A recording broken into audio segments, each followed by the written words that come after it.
SI के level तक भी बच्चा क्या सोचता है, अरे उदाहरण दो, वो करो, उदाहरण कैसे पहचानेंगे। हालांकि मैं उदाहरण की ट्रिक बता दूंगा, उदाहरण दो ही पहचान लोगे।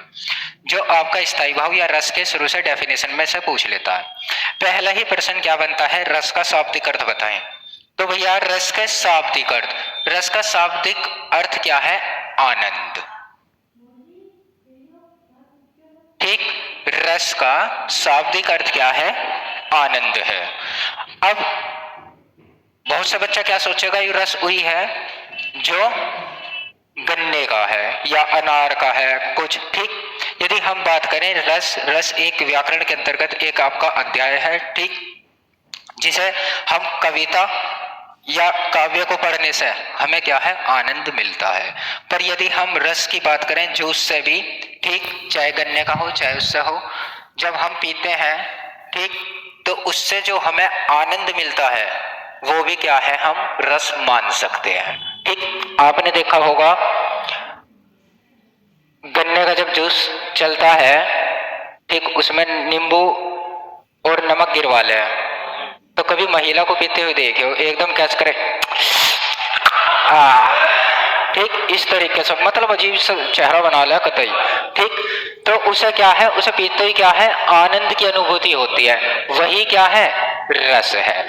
और यदि हम व्याकरण की दृष्टि से देखें, व्याकरण की दृष्टि से, तो भैया कविता को पढ़ने, नाटक को देखने से, नाटक को देखने से जो अवर्चनीय, अवर्चनीय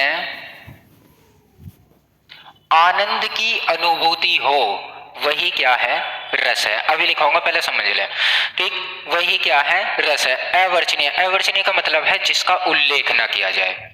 ठीक, अब बात रही, देखिए कविता को पढ़ने, यदि मैं किसी बच्चे को कहूं भाई कविता पढ़कर रस की अनुभूति ले, तो क्या कहेगा, मैं ना पढ़ रहा कविता पविता। ठीक, अब यदि उसकी जगह मैं नाटक या मूवी दिखा दूं,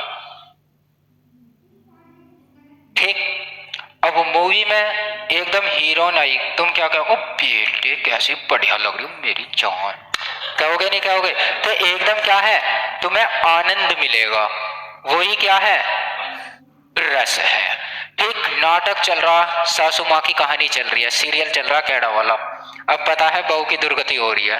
ठीक, तो बहू क्या कहेगी, ये बढ़िया रोज रोज खून पीवे, या तो रिमोट को बटन दबाने की कोशिश करेगी। कारण क्या है, रिमोट नू दबाएगी, साइड में सास बैठी है, वो भी कहेगी देखिए कितनी भली सास है बेचारी, और कहना ना है मानती, ऐसी हो बहू। ठीक, ये करें ऐसी बीज बो में, तो बहू पिलस रही है और सास को क्या है, आनंद मिल रहा, वो भी क्या है, रस है।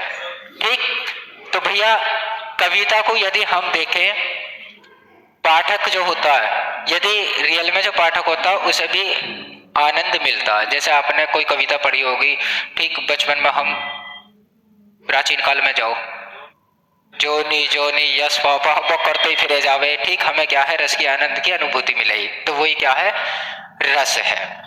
अब उसके बाद रस की निष्पत्ति के संबंध में एक साहित्य दर्पण लिखा, क्या, साहित्य दर्पण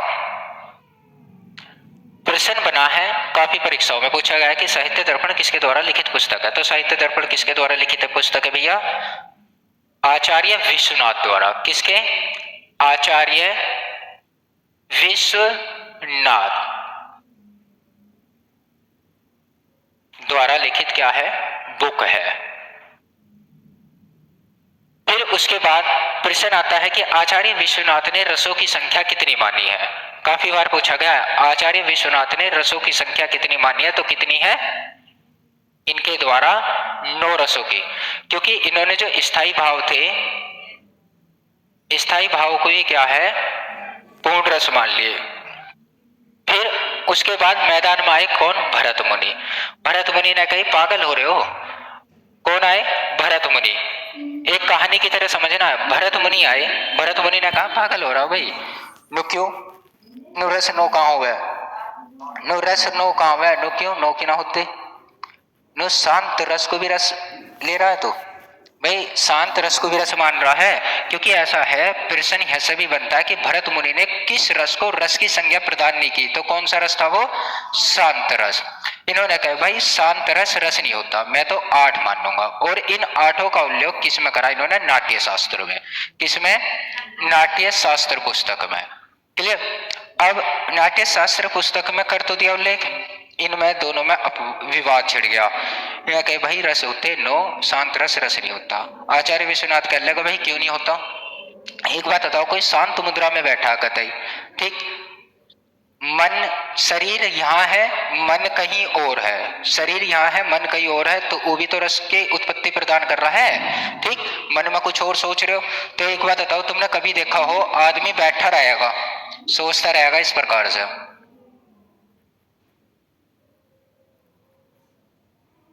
करता है नहीं फीलिंग सी ऐसे, तो हंसता रहे, क्यों हंसे? क्योंकि